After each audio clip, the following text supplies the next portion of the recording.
He thought he'd taken everything she had, but he forgot about the one place he never knew existed and what her father had hidden inside. If you've ever felt like you've been erased from your own life, if you've ever had to start over from nothing, then this story is for you. Hit that subscribe button because we're going to talk about what it means to rebuild. The silence in the apartment was the loudest sound I'd ever heard. It wasn't an empty silence, the peaceful kind that settles after a long day. It was a hollowed-out silence, a violent quiet that echoes in the space where things used to be. Mark was gone, and with him, everything else. The sofa we'd picked out together, its cushions still holding the faint indentation of where we used to sit. The heavy oak dining table we'd inherited from his grandmother, the one I'd painstakingly refinished myself. The books, the art, the rugs, even the forks. He'd taken the forks. A part of my mind, the part that was still trying to find humor in the abyss, found that detail particularly absurd. Who takes the forks? It was a level of petty I hadn't known he possessed, a final, scraping injury designed to say, "You will not even be able to feed yourself in the world I am leaving you to." I walked through the rooms, my footsteps echoing on the bare floorboards. Ghost impressions were everywhere. Lighter squares on the walls where our photos had hung. Faint scuff marks where the legs of the bed had been. This wasn't my home anymore. It was a crime scene, and the victim was the life I thought I had. 2 years of marriage, 5 years of a life entwined, all of it packed into a moving truck and driven away, leaving behind nothing but dust and the smell of industrial cleaner. The legal papers had called it an equitable distribution of assets. A clean break. It felt more like an amputation without anesthetic. He had the job, the money, the lawyer who could turn words into weapons. I had a soon-to-be terminated lease and a bank account that was a flatlining joke. I was 26 years old, and I had been rendered a ghost in my own story. I slid down a wall in the living room, the cool plaster a shock against my back, and just sat there listening to the silent scream. My phone buzzed in my pocket, a phantom limb twitching. I knew it was him. I didn't have to look, but I did. One last message. Keys are on the counter. Don't try to contact me again. My lawyer will handle any further communication. Not, I'm sorry, not, I wish you the best. Just a sterile, corporate sign-off to a shared life. I didn't cry. I think I'd used up all my tears during the long, grinding months of the divorce. What was left was a strange, brittle numbness. A feeling of being scooped out, like a pumpkin before Halloween. Days bled into one another. The eviction notice arrived, a crisp, official document that felt like another nail being hammered into a coffin. I had 30 days.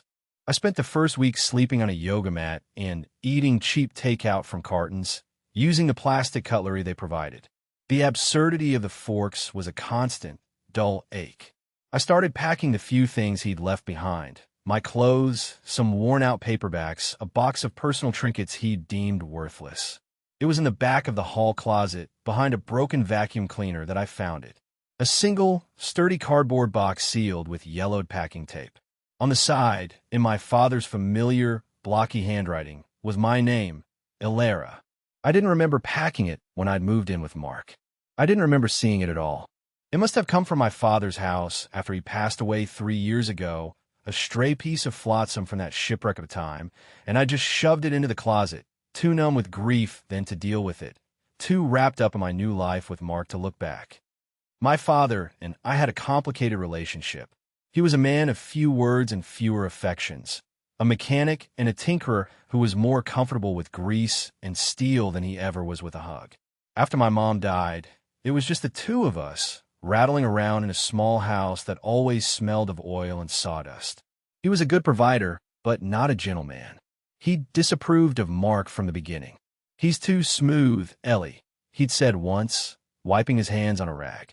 "A man with no calluses on his hands has no grip on reality."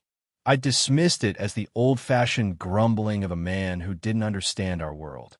Now, the memory felt like a shard of glass in my gut. He'd seen something I hadn't. He tried to warn me. I ran my fingers over the faded ink of my name. For a moment, it felt like he was in the room, his quiet, heavy presence a comfort I hadn't realized I'd missed so profoundly. With a sense of detached curiosity, I pulled the box into the empty living room. The tape was brittle and cracked as I peeled it away. The smell that rose up was pure Dad. Dust, old paper, and the faint, metallic tang of his workshop. Inside, it was a jumble. A few of his old flannel shirts, a chipped coffee mug that said "World's Okayest Dad," a worn leather-bound copy of a book on engine repair, and underneath it all, a large, heavy manila envelope. It felt strangely important. The paper was thick and stiff, the kind used for official documents. My name was on the front, again in his handwriting, but this time it was followed by the word "personal." My hands trembled slightly as I broke the seal. Inside were two things. The first was a key. It was old and heavy, made of ornate iron, the kind you see for castle doors in movies. It was attached to a simple brass tag with a single word stamped into it: Barn. The second was a sheaf of papers, folded and held together by a rusty paperclip. I unfolded them. My eyes scanned the legalese, the dense paragraphs of boilerplate text, but a few words jumped out, clear as day. Quitclaim deed, County of Silver Creek, and my own name, Ilera Vance, listed as the sole grantee. It was a deed to a piece of property. A piece of property I had never heard of in a county I barely knew existed. It was dated 5 years ago, right after I'd announced my engagement to Mark. My father had transferred this property into my name, and he had never, ever said a word about it. I sat on the floor, the papers spread out around me, the heavy iron key cold in my palm. The silence in the apartment was still there, but it had changed. It was no longer just an absence. It was a question. The next day, I called the number for the county clerk's office listed on the deed. A tired-sounding woman confirmed it. The property at Lot 7, Ridge Road, was indeed registered in my name. She also confirmed the taxes were delinquent. 2 years' worth. Another year, and it'll go to a tax auction. Honey, she said, her voice a mixture of boredom and pity. You've got about 6 months. The amount she quoted wasn't astronomical, but to me, it might as well have been $1 million. Still, it was something. A thread in a life that had been completely unraveled. It was a single, tangible thread. I spent the next few days in a blur of activity. I sold the few things of value I had left. A pair of earrings my grandmother had given me, my laptop, for enough cash to buy a bus ticket and pay a small fraction of the back taxes, a gesture to the county that I wasn't abandoning the property. I packed my clothes into 2 duffel bags. I left the keys on the counter, just as Mark had. I walked out of that apartment, that mausoleum of a dead marriage, and didn't look back. The bus ride was a descent into another world. The gleaming skyscrapers of the city gave way to sprawling suburbs, then to strip malls, then finally to the cracked asphalt and rust-belt towns of the forgotten countryside. The landscape grew flatter, browner. The sky seemed bigger, more indifferent. I watched the miles tick by, each one a small severance from the person I had been. Who was I now? I was a woman with 2 duffel bags, a dwindling pile of cash, and a mysterious key to a barn in a place called Silver Creek. It wasn't much of a plan. It wasn't a plan at all. It was an act of pure desperation, a leap into the dark based on the last cryptic gesture of a man I'd never fully understood. My father. He hadn't given me a wedding gift. He'd just shaken Mark's hand with a grim look on his face. This, I realized, was his wedding gift, a secret lifeboat he'd built for me, hoping I'd never have to use it. The thought brought the first real tears I'd shed in weeks. They weren't tears of sadness for my failed marriage. They were tears of a complex, aching grief for my father, for the love he'd shown in the only way he knew how, with deeds, not words. The bus let me off at crossroads with a single blinking yellow light. The town of Silver Creek wasn't so much a town as a suggestion of one. A gas station, a diner with a flickering neon sign, a boarded-up general store. The air smelled of damp earth and pine. It was late afternoon, and the light was golden and heavy, casting long shadows across the road. I checked the crumpled map I'd printed out. Ridge Road was another 2 miles out. There were no taxis, no Ubers, no one called. So I started walking, my duffel bags slung over my shoulders, kicking up dust with every step. The road climbed steadily, winding through thick stands of pine and oak. The houses were few and far between, small, weathered farmhouses with peeling paint and sagging porches. It was quiet. The only sound was the crunch of my boots on the gravel shoulder and the whisper of the wind in the trees. Finally, I saw it. A rusted, half-fallen mailbox with the number 7 barely visible beneath the rust. A gravel driveway, more weeds and gravel, disappeared into a dark canopy of trees. My heart hammered in my chest. This was it. I walked up the driveway, the trees closing in around me, their branches forming a tunnel. And then it opened up into a clearing. What was left of a house stood to the left, its roof caved in, windows like vacant eyes. It was a skeleton picked clean by time and weather. My hope, which had been a tiny, flickering flame, sputtered. This was it, a ruin? But then I saw it, set back from the house, larger and more solid than I'd imagined. The barn. It was huge, a classic gambrel roof structure made of dark, weathered wood. The paint was long gone, bleached to a silvery gray by decades of sun and snow. One of the big sliding doors hung slightly askew, but otherwise it looked solid, intact. It had a presence the ruined house lacked, a sense of stubborn endurance. It was a survivor.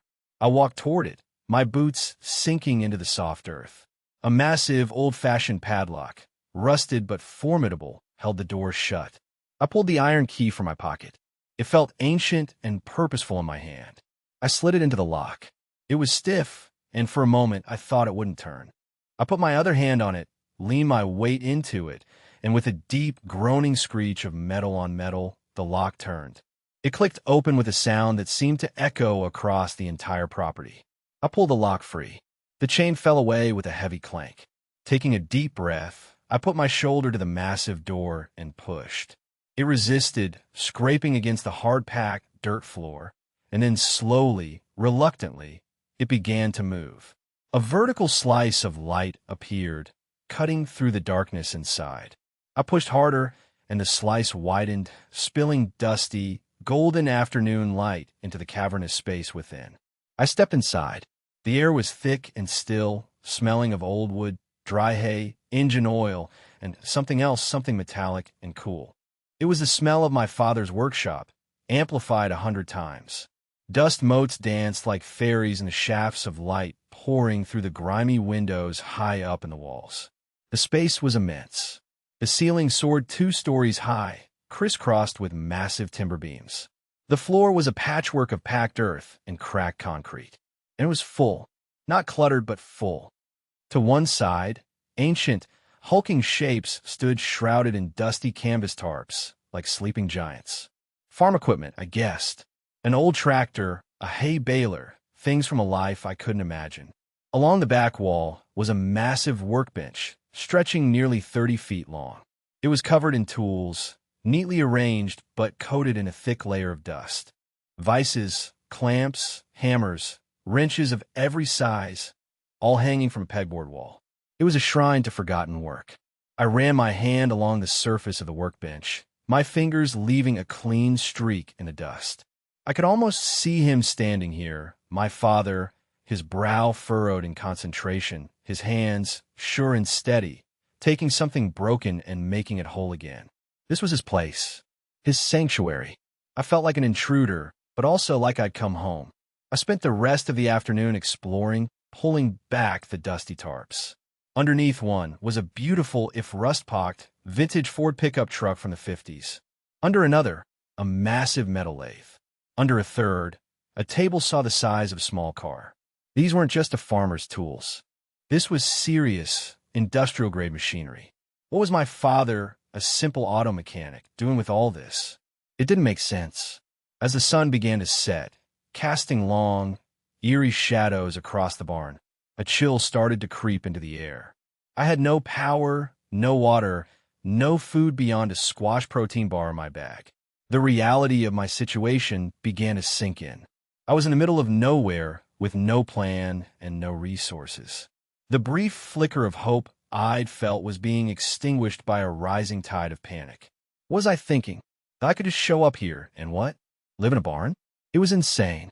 I slumped down on an old wooden crate, my head in my hands. The dream was over. This wasn't a lifeboat. It was just a different way to drown. I'd sell it. I'd call a real estate agent in the nearest big town, sell the land for whatever I could get, pay the back taxes, and use the rest to get a tiny apartment somewhere and start over. It was the sensible thing to do. The only thing to do. My eyes drifted back to the long workbench, the heart of this place. I got up and walked its length, running my hands over the cold steel devices. At the far end, tucked away in the shadows, I noticed something. One section of the wooden front of the bench looked different. The grain of the wood didn't quite match. It was a panel, cleverly disguised. I ran my fingers along the edge and felt a small indentation. I pressed it. With a soft click, the panel popped open. It was a hidden compartment. My breath caught in my throat. Inside, nestled on a bed of faded red felt, was a metal box. A simple, gray, military-style ammunition can. It was heavy when I lifted it out. On the top, painted in careful white letters, was my name again. Alara. I sat on the workbench and pried open the latches. They were stiff, but they gave way. I lifted the lid.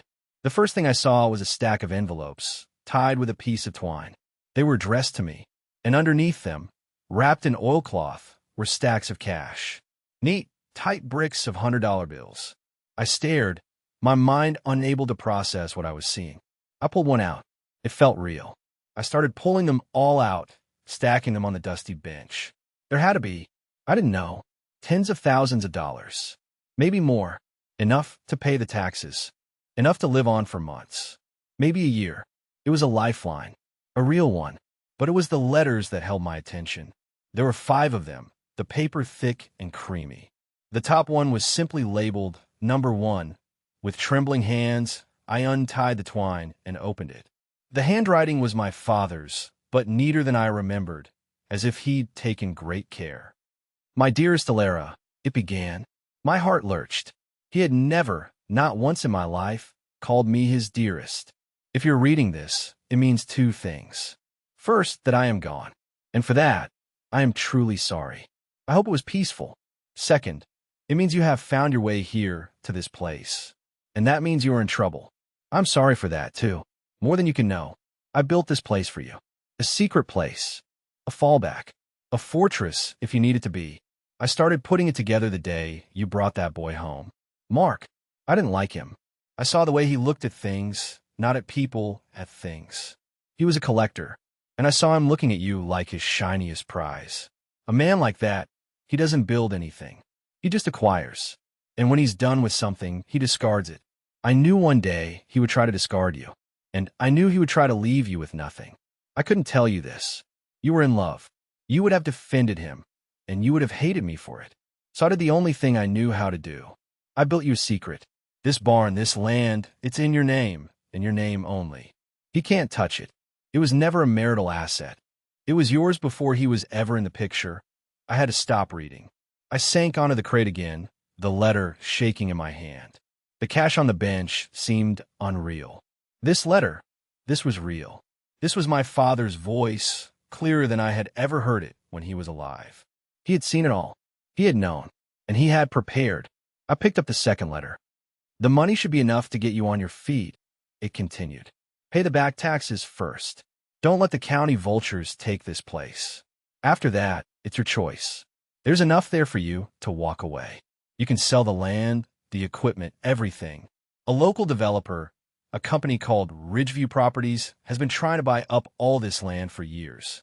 They want to put in one of those soulless housing developments. They'll give you a lowball offer, but it will be fast cash. You could take it and go start a new life somewhere else. No one would blame you. It's the easy way out. But there's another way. The harder way. This barn isn't just a barn, Ellie. And these aren't just a farmer's tools. Before I was a mechanic, before I met your mother, I was something else. I was a metal sculptor. An artist. It was my passion, but it didn't pay the bills, not with a baby on the way. So I put it aside. I got a steady job. I became a practical man. But I never lost the love for it. I built this workshop in secret, over years, piece by piece. All the best equipment. Things I saved for, things I built myself. It was my escape. And my dream was that one day, maybe I could teach you. You always had the eye for it as a little girl. You could see the shapes and things. You had my hands. The world beats that out of you if you let it. I let it. I'm asking you not to. The other option, Ellie, is to stay. The money will give you a runway. You can learn the craft. My craft. In the big chest under the workbench, you'll find all my journals, my sketches, my techniques. Everything I know is in there. You could learn to build things, not just acquire them. You could build a life here, a real one, on your own terms. One that no man can ever take away from you. The choice is yours. The easy road that leads away from here, or the hard road that leads to yourself. I know which one I hope you choose. All my love, Dad. I was sobbing now, deep, shuddering sobs that shook my whole body. I cried for the years of misunderstanding between us. I cried for the artist I'd never known, the man who had sacrificed his passion for me. I cried for his fierce, silent, powerful love, a love so deep he had reached across time and death to save me. I looked around the barn at the sleeping machines, the silent tools. It wasn't a ruin. It wasn't just a shelter. It was a legacy, an inheritance of skill and strength, an invitation. The decision felt momentous, a pivot point on which the rest of my life would turn. I spent that night in the cab of the old Ford pickup, wrapped in one of my father's flannel shirts from the box. The air was cold and sharp, and the stars through the cracked windshield were brighter than any I had ever seen in the city. I thought about the easy road, taking the money, selling the land. It was so tempting, a clean slate, a chance to erase the humiliation and pain of the last year. I could get a nice apartment, a safe and comfortable life. But my father's words echoed in my head. A man like that, he doesn't build anything. Mark hadn't built our life. He'd curated it. And when it no longer suited his collection, he'd dismantled it. I had let him. I had become one of his possessions. The thought filled me with a hot, cleansing anger. I didn't want to be acquired ever again. I wanted to build. The next morning, I woke up stiff and cold, but with a clarity I hadn't felt in years. I knew what I had to do. The first thing I did was find a broom. I started in one corner of the barn, sweeping away the thick layers of dust and grime. It was a small, symbolic act. I was claiming this space. I was sweeping out the old life and making room for a new one. The work was hard, physical, and deeply satisfying. With every push of the broom, I felt stronger, more real. Later that day, I walked the 2 miles back into town. I used a chunk of the cash to pay the back taxes in full at the small county office. The woman behind the counter, the same one I'd spoken to on the phone, looked at me with new respect. "Glad to see someone's finally taking care of that place," she said, stamping my receipt. "Your father was a good man. Quiet, but a good man." My next stop was the diner. I ordered a huge breakfast, the first real meal I'd had in weeks. It tasted like victory. As I was eating, a man in a crisp polo shirt with a Ridgeview Properties logo embroidered on it came in. He saw me, and a look of recognition, or perhaps opportunity, flashed in his eyes. He slid into the booth opposite me. "You must be Alara Vance," he said, his smile a little too wide. "I'm Tom Jenkins. We've been very interested in your father's property for some time." I was sorry to hear of his passing. He didn't sound sorry. He sounded like a shark that had just smelled blood. "We'd be prepared to make you a very generous cash offer. Take that old wreck off your hands. As is. No inspections, no hassle." He slid a business card across the table. "I can have a check in your hand by the end of the week." I looked at his smooth, uncalloused hands. I thought of my father's warning. I thought of the choice. I picked up his card, looked him straight in the eye, and slowly tore it in half. I dropped the pieces onto his side of the table. "The property is not for sale," I said, my voice steady and clear. His smile vanished. His eyes hardened. "That's a mistake, Miss Vance. That land isn't worth much to anyone but us. You're sitting on a liability, not an asset. That's my liability to worry about," I said. "Now, if you'll excuse me, I have work to do." I stood up, paid for my breakfast, and walked out of the diner, leaving him sitting there amidst the pieces of his business card. It was the first time in over a year that I had stood up for myself. It felt incredible. If you've made it this far into my story, thank you. It means you understand that sometimes the most important moments in our lives aren't the big, loud victories, but the quiet, internal shifts where we decide we are worth fighting for. If you've ever had a moment like that, a moment where you chose the harder road because you knew it was the right one, I want you to let me know in the comments. This community is for people who get it, people who are building their own lives from the ground up. So make sure you're subscribed, because we have a lot more to talk about. Now, let's get back to the barn. The rejection of Ridgeview's offer was a declaration of war, and I knew it. But it was also a promise to myself and to my father's memory. I went back to the barn with a renewed sense of purpose. I opened the large wooden chest my father had mentioned in his letter. Inside, it was exactly as he'd said. Dozens of leather-bound journals, filled with his precise handwriting and detailed sketches. Designs for sculptures, notes on welding techniques, chemical formulas for creating different patina's on metal, thoughts on art and life. It was his entire mind, his soul, committed to paper. There were also photo albums. Pictures of him as a young man, lean and intense, with sparks flying from a welding torch. Pictures of his sculptures, beautiful, abstract forms in steel and bronze that seemed to defy gravity. They were incredible. He was a true artist, a talent he had buried for the sake of his family. For me, the weight of that sacrifice settled on me, not as a burden, but as a responsibility. I couldn't let his legacy rust away in this barn. I had to bring it back to life. The first few months were brutal. I used the cash to buy a generator for power, a used pickup truck that was more reliable than the vintage one, and to have a well drilled for water. I learned about plumbing and wiring from my father's books and online videos. I made a small, habitable corner in the barn, partitioning it off with heavy canvas, setting up a cot, a hot plate, and a small wood-burning stove. It was primitive, but it was mine. Every day was a battle. The developer, Tom Jenkins, started playing hardball. I got official-looking letters about zoning violations I didn't understand. A surveyor showed up and put stakes uncomfortably close to my property line. It was a war of attrition. He was trying to intimidate me, to wear me down until I was forced to sell. But every time I felt my resolve waver, I would open one of my father's journals. I started with the basics. He had a whole section on learning to weld. My first attempts were a disaster. I burned through the metal. My lines were shaky and ugly. I got frustrated. I cried. I almost gave up a dozen times. But then I'd read his words. The steel doesn't care about your feelings. It only responds to heat and pressure and a steady hand. Be steady. Be patient. The steel will teach you. So I kept at it. Day after day, I practiced, the bright flare of the welding torch lighting up my small corner of the barn, the smell of hot metal filling the air. Slowly, painstakingly, my weld started to get cleaner. My hands grew steady. I was learning the language of the metal. I also started to connect with the town. It wasn't easy. I was an outsider, a city girl living in a barn. But people were curious. The owner of the hardware store, an old man named Gus, started giving me advice on my projects. He'd known my father, respected him. Your dad was a hell of a fabricator, he told me one day. Could fix or build anything. Good to see his workshop isn't going to waste. The waitress at the diner, a woman my age named Sarah, started saving me a corner booth and would make sure my coffee cup was never empty. She told me about the town, about how Ridgeview Properties have been buying out old family farms, changing the character of the place. A lot of people don't like what they're doing, she said, her voice low. We're glad you're fighting them.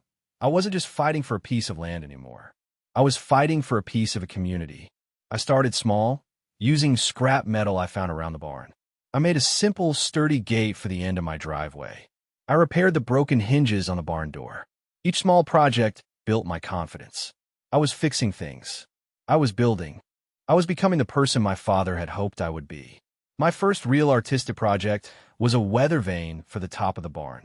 I found a sketch for one in my father's journals, a stylized phoenix, wings outstretched, rising from flames. It felt appropriate.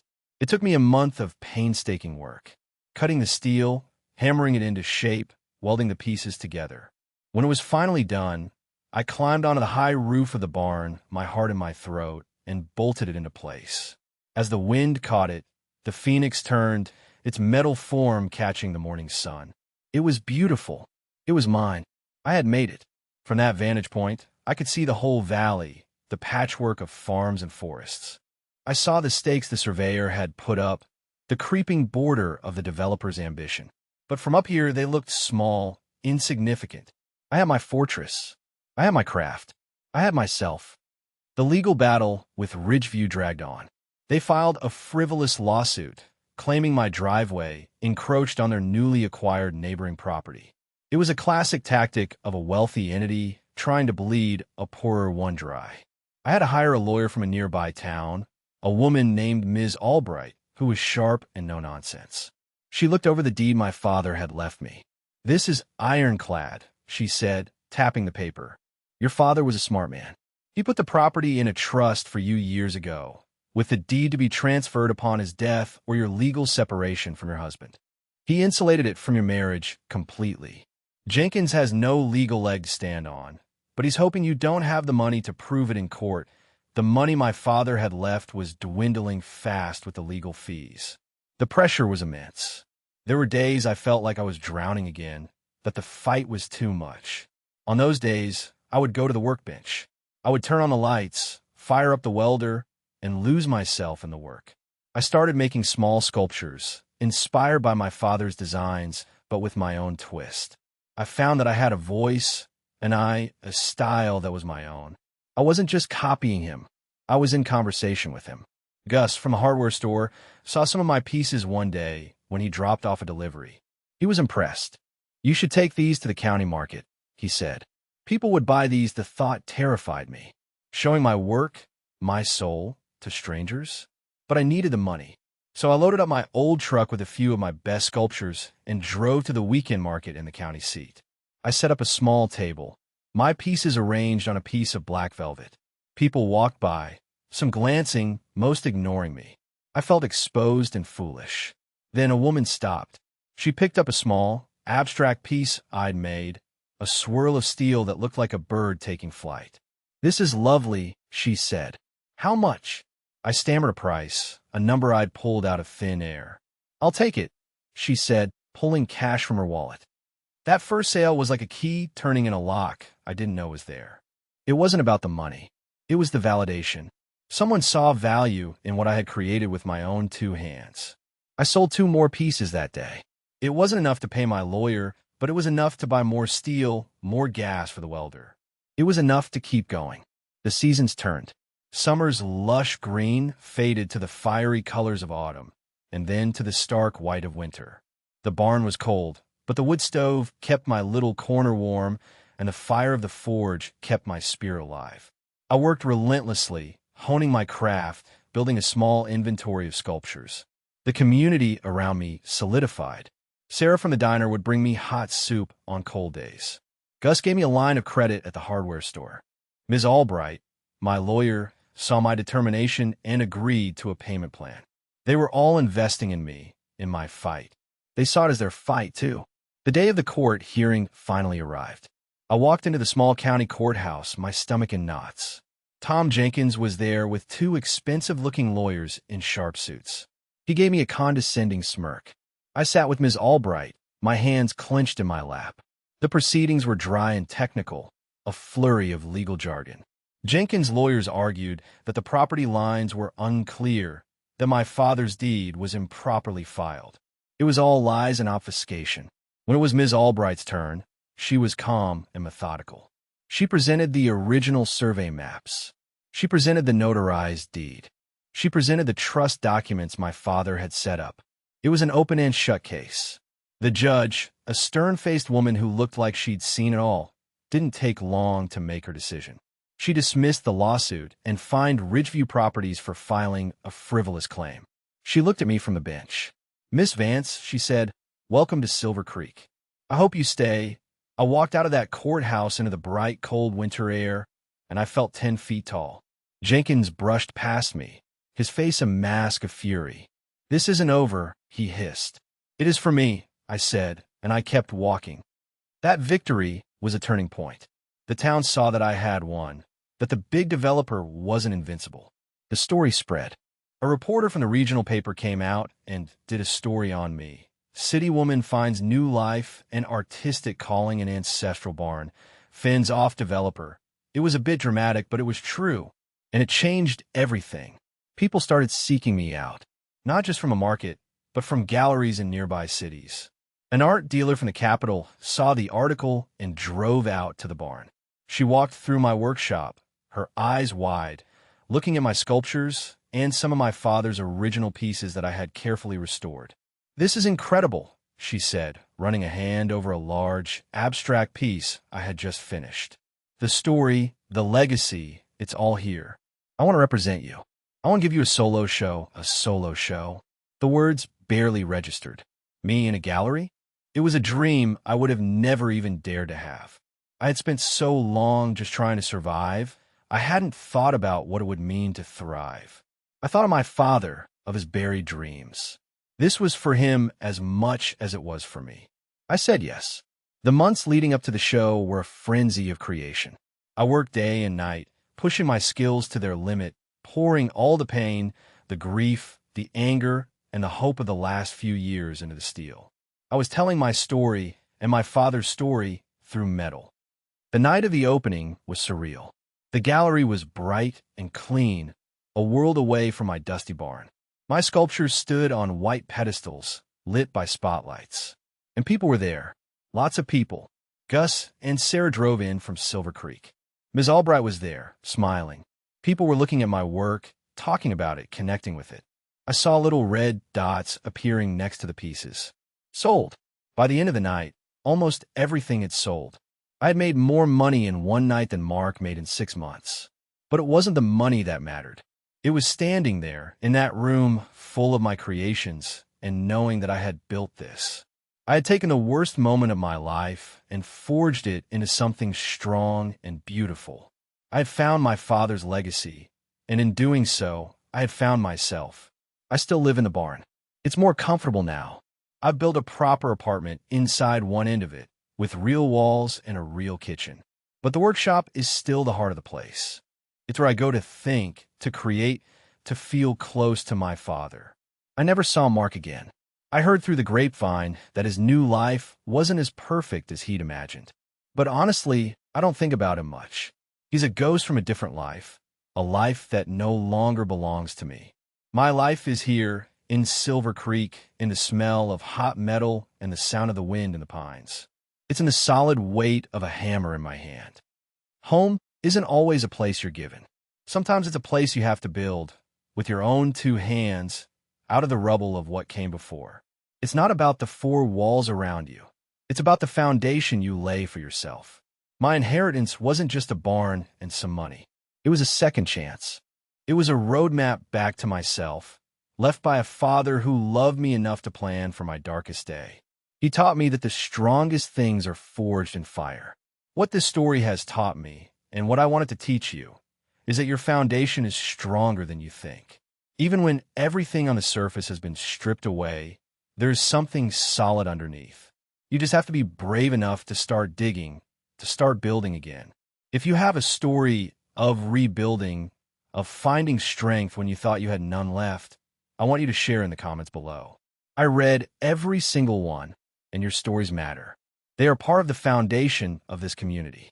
And if you want to be a part of a place that believes in second chances, a place that knows we are all stronger than we think, make sure you hit that subscribe button. Thank you for listening.